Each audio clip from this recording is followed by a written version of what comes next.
Assalamualaikum warahmatullahi wabarakatuh. Perkenalkan, nama saya Siwi Enda Persewati, NIM 181910401077 dari Teknik Kimia, Fakultas Teknik, Universitas Jember. Pada mata kuliah Manajemen Industri kelas A dengan dosen penguji Ibu Aris Susanti STMT. Pada kesempatan kali ini saya akan membuat video singkat jawaban ujian akhir semester Gasal tahun ajaran 2020-2021 mengenai studi kasus dan beberapa pertanyaannya. Di sini saya akan membacakan studi kasus yang terjadi pada sebuah perusahaan. Sebuah pabrik atau perusahaan terkenal di Surabaya yang bergerak di bidang consumer goods ingin menerapkan sistem manajemen terpadu untuk mendapatkan sertifikasi pada 3 jenis sistem manajemen, yaitu sistem manajemen mutu, lingkungan, dan keselamatan kerja. Untuk memudahkan implementasi ketiga sistem manajemen ini, pihak manajemen Puncak ingin melakukan studi terlebih dahulu untuk mengetahui kesiapan perusahaan. Namun, ternyata dari hasil studi pendahuluan didapatkan hasil sebagai berikut. Yang pertama, banyaknya penurunan mutu produk sehingga mempengaruhi penjualan produk yang cenderung menurun. Kemudian yang kedua, tingkat kinerja karyawan pabrik masih di bawah standar. Yang ketiga, tingkat penerangan pabrik masih di bawah standar. Kemudian yang keempat, tingkat kebisingan pabrik masih terlewat batas dikarenakan perangkat safety yang belum memadai. Kemudian yang kelima, banyak kuesioner dari pekerja yang menyatakan bahwa mereka sering merasakan penyakit yang sumbernya dari paparan debu dan gas bahan organik di tempat mereka bekerja. Suhu dan tingkat kelembapan di tempat kerja yang kurang perawatan. Yang terakhir, tingginya jumlah kecelakaan kerja akibat luka atau cedera. Banyak pekerja yang mengalami cedera otot akibat kesalahan cara memindahkan barang yang berat atau pegal-pegal ringan yang dialami oleh karyawan di bagian administrasi, sehingga cukup sering menimbulkan absensi karyawan. Anehnya, seluruh kecelakaan kerja yang terjadi tidak ada pelaporannya secara resmi. Hal tersebut dikarenakan para pekerja dan manajer selalu berkata bahwa tidak apa-apa, tidak pernah ada kecelakaan yang berakibat luka serius atau kematian. Kemudian ada 5 pertanyaan yang terdapat pada studi kasus di atas. Yang pertama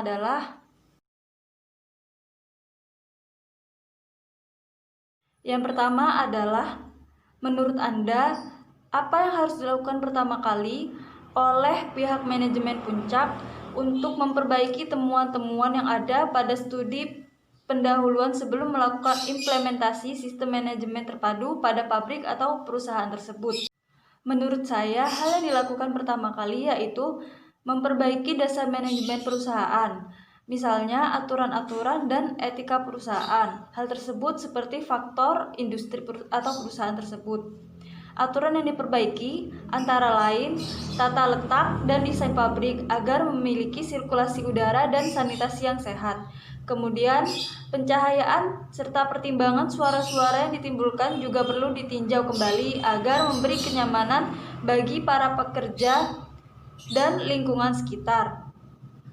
Dengan dimulai dari tempat kerja yang nyaman dan kondisi peralatan yang baik, dapat menjadi salah satu faktor keamanan kerja. Selain itu, faktor pribadi seperti penggunaan alkohol, kemampuan kognitif pekerja, kesadaran pekerja atas kondisi kesehatannya, pengalaman kerja, usia, karakter pekerja juga merupakan faktor pendukung keselamatan kerja tersebut.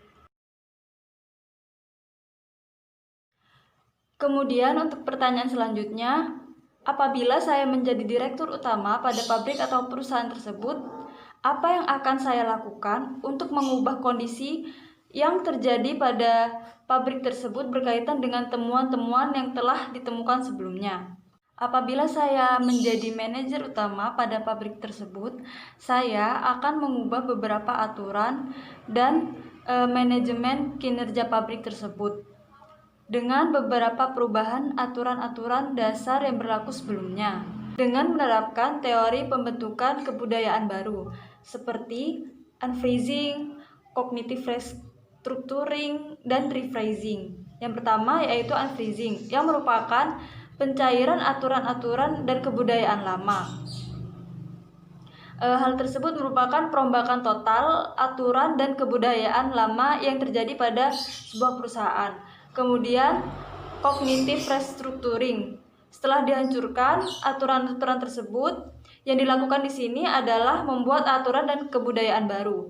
Kemudian yang terakhir rephrasing. Setelah aturan dan kebudayaan baru terbentuk, kemudian dilakukan penetapan dan mulai menggunakan era organisasi yang ada.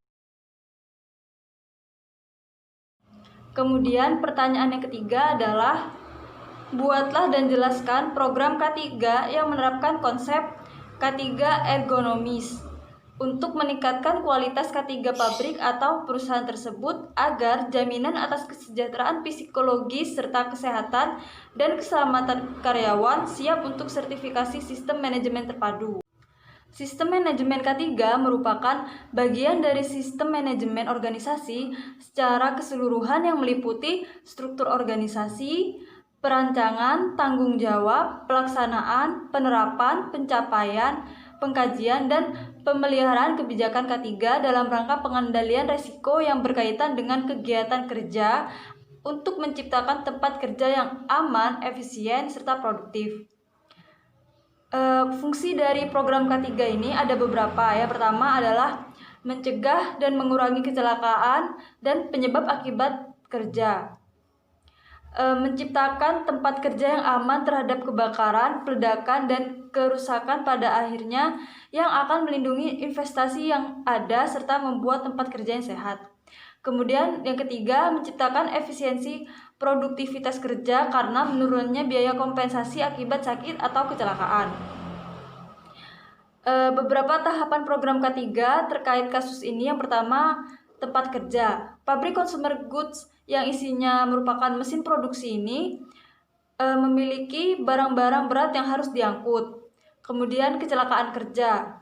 Pada kecelakaan kerja kali ini, cedera karena interaksi anggota tubuh dengan mesin produksi dan cedera otot karena berurusan dengan barang yang berat yang mesti diangkat. Kemudian yang ketiga, penerapan program K3 yang terkait dan masing-masing kecelakaan kerja. Cedera karena interaksi dengan mesin produksi, seperti memberikan training tentang cara mengoperasikan mesin produksi secara baik dan aman. Kemudian untuk cedera otot, seperti memberikan tutorial tentang cara mengangkat barang yang benar. Misalnya ketika harus mengangkat barang yang berat, posisi badan seperti apa. Yang ketiga, penyakit karena menghirup gas dan debu hasil produksi. Dengan cara memberikan safety gear yang memadai, misalnya seperti masker. Kemudian untuk kebersihan lingkungan kerja dilakukan lebih ketat dalam kontrol kebersihan dan memberikan program pembersihan secara berkala. Untuk tempat kerja yang bising, dengan cara mengurangi tingkat kebisingan atau memberikan pekerja earmuff agar pendengarannya tidak rusak atau terganggu. Terwujudnya tempat kerja yang nyaman dan aman.